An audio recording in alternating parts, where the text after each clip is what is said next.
আমি রাজ, আপনারা দেখছেন খবর 24 ঘন্টা। রাজনীতি আর করবো না। কোনটা রাজনীতি আর করবো? আমাদের অরিজিনাল লড়াই বিজেপি, সিপিএম, কংগ্রেসের সাথে। দল মনে করেছে যে আমার চাইতেও দেবাংশু ভালো হবে, কারণ এরা যুবক, এরা অনেক বেশি ফাইটার, আর দেবাংশুর একটা লড়াকু ইমেজ আছে, অতএব নিশ্চয়ই ভালো হবে। দল মনে করেছে এখানে বিজেপিকে হারাতে গেলে আমাদের চাইতেও দেবাংশু জোরদার শক্তিশালী প্রার্থী হবে, তাই ওকে দিয়েছে।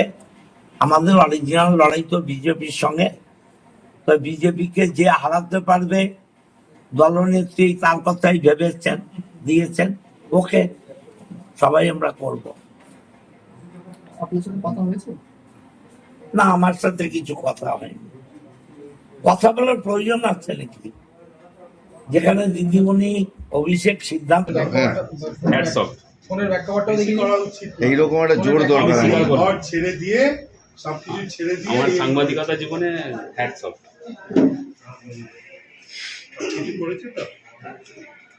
না, সারা বছর যে খবরটা আমরা পেতাম হুগলি যখন শিরোনামে থাকতো সেটা অনেকটা কমে গেল।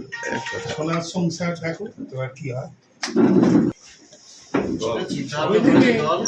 দলের দিক থেকে এলো, আমার বাড়িতে ফার্স্ট এলো, সেই দিন থেকে বাড়ি ঘর ছেড়ে দিয়ে নিজের শরীর ছেড়ে দিয়ে এক্ষুনি পায়ের অপারেশন করাতে হবে, করালো না, দল করে গেল। এই দলের তো এটাই রিটার্ন। ঠিক আছে, ও কোনো চাপ নেই।